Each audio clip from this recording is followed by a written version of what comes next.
I'm here in Aurora, Colorado, where the Batman Massacre took place on July 20th of 2012, and I'm about to head over to the theater where the shooting took place.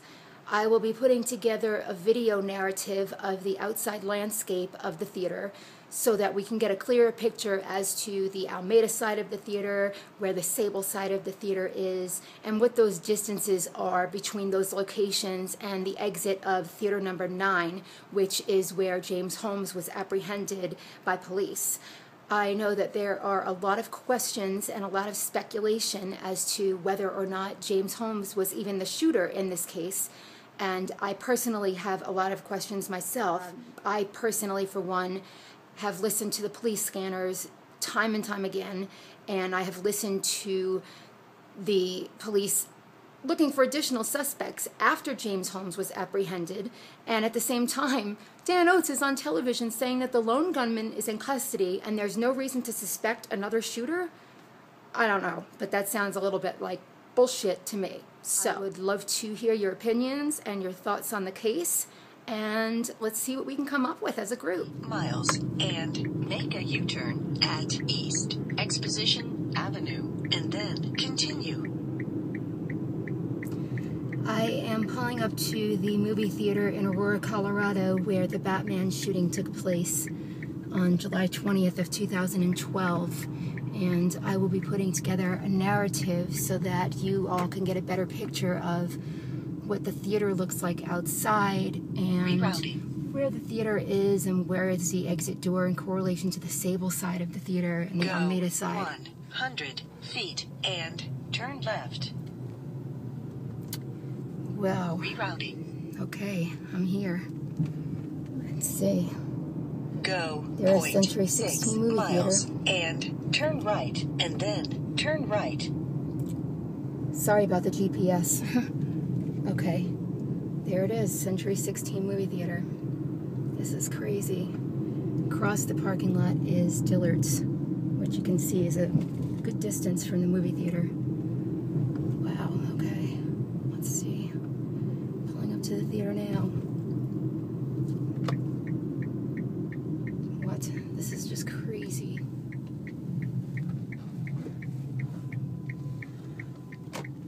Century 16. I'm stopping, get a little bit of a video here. This is the front of the theater where the Aurora Batman Massacre took place on July 20th of 2012.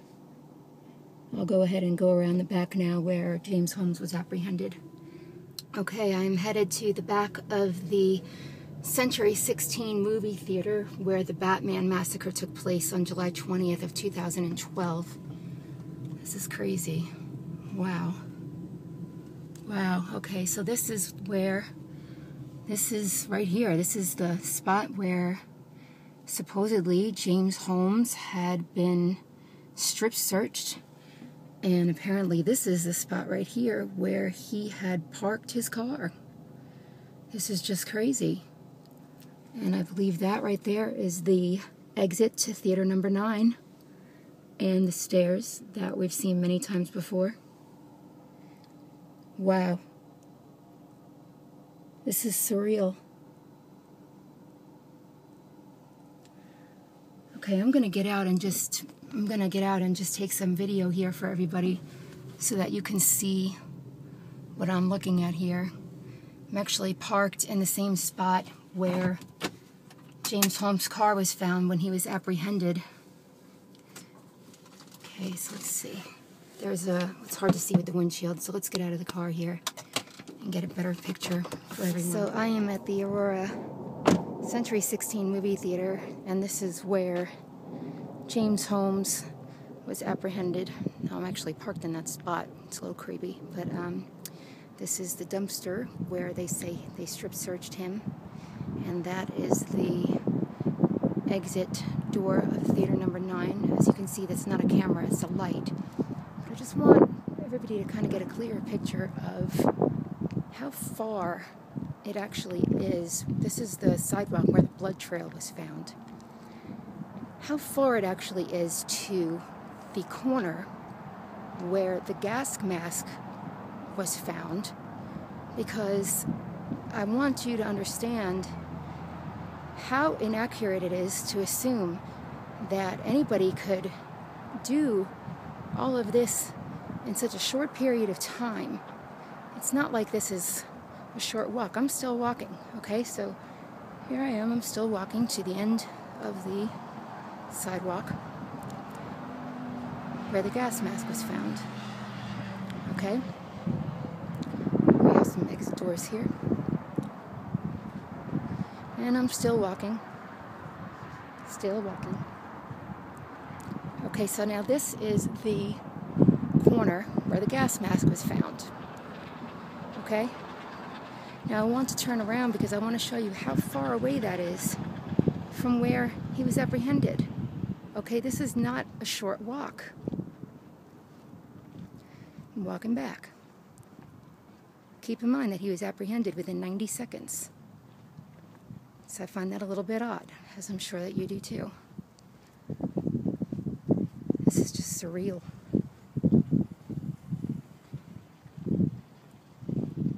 This is some, see, it's concrete here. You can't see anything. They've bleached everything, so thank God for that, because I wouldn't want to see that.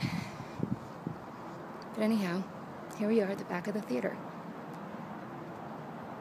Okay, and I'm still walking from where the gas mask was found at the corner.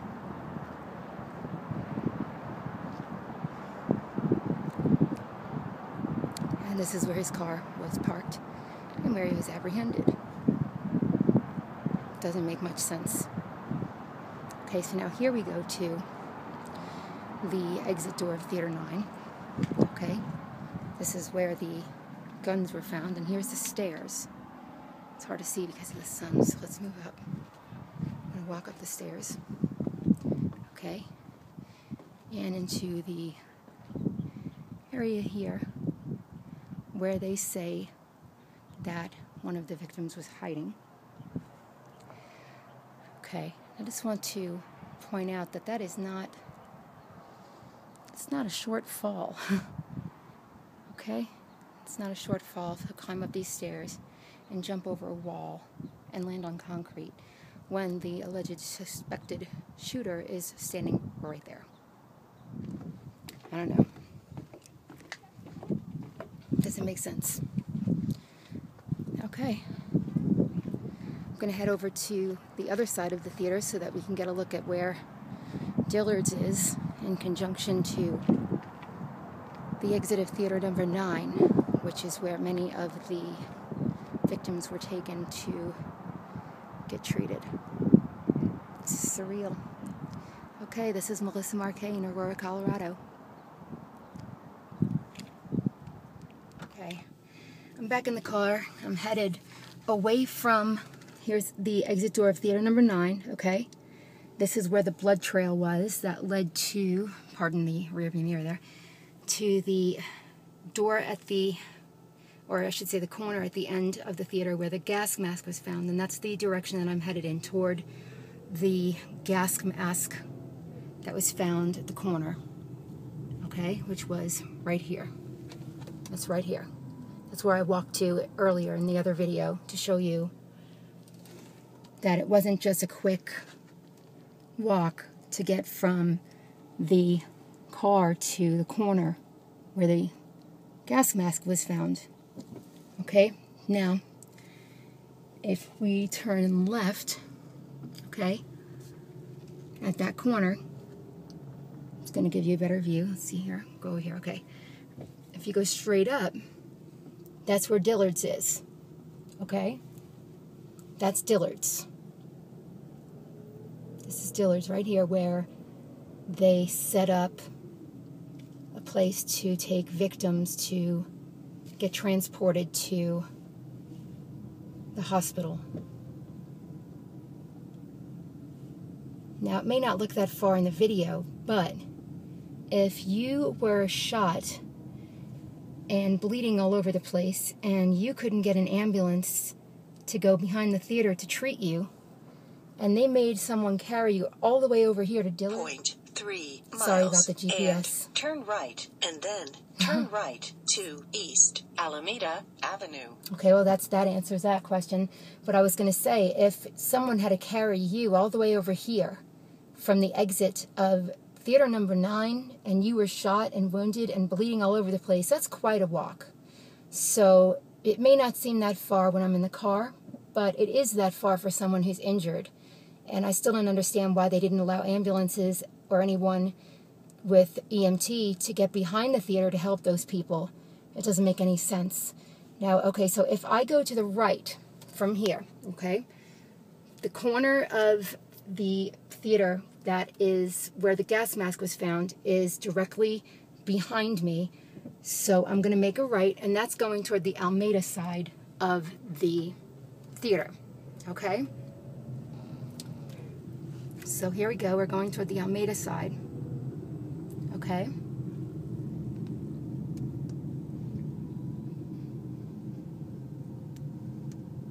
All right. Now, if I go to the right,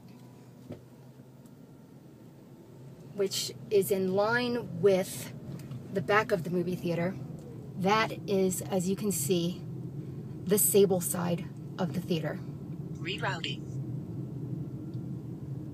This is the Sable side of the theater, which runs in direct correlation with the back of the theater. 90 feet and turn left to South Sable Boulevard, and then turn left to East Alameda Avenue.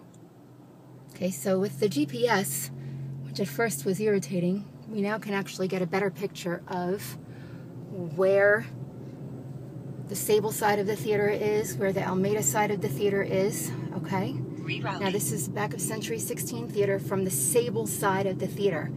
I am on Sable right now, driving past Century 16. And make a U-turn at East Okay. Exposition And Avenue. if you see here, where we're continue. passing right here, trees and whatnot, that is where he was apprehended, behind there. So I'm going to go ahead and turn right.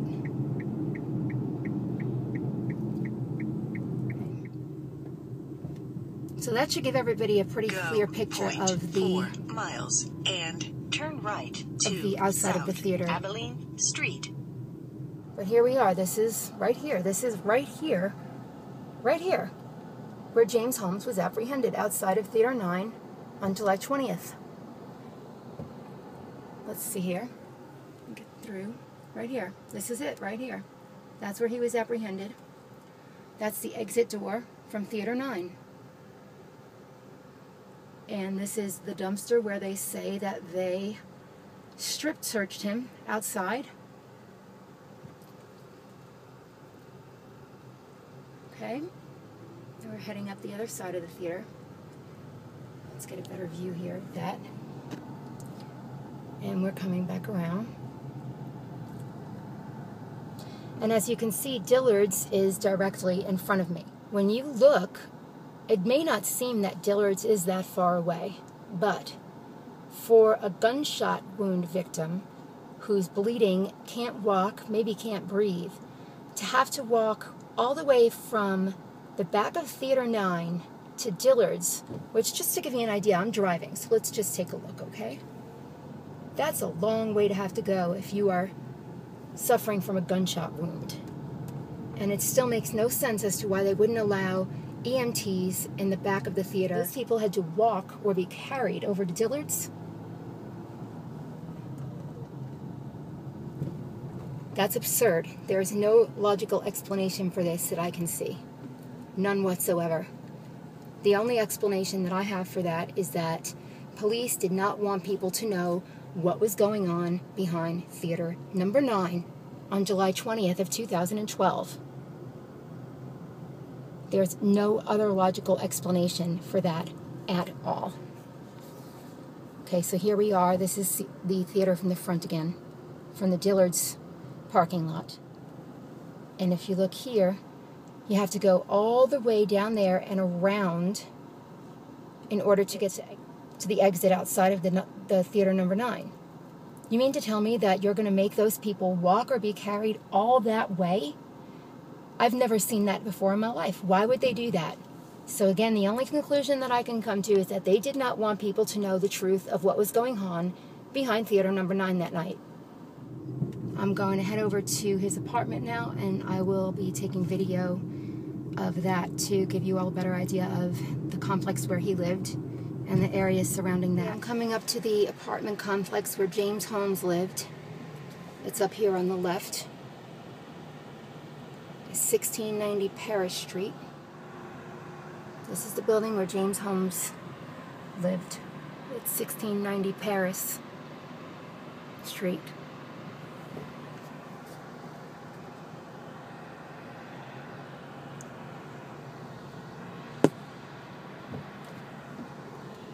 This is the building. I'm going to go around the front so you can see.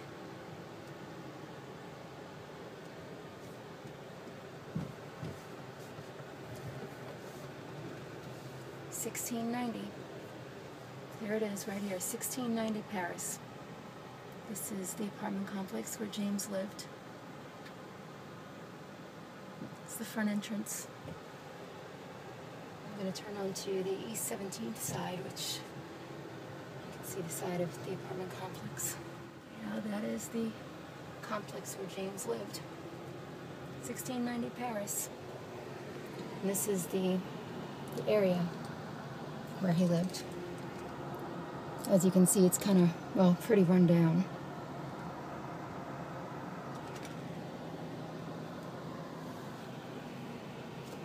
Might as well turn right here because I don't know where I am, but it's pretty surreal to be here, I'll tell you that. Pretty surreal.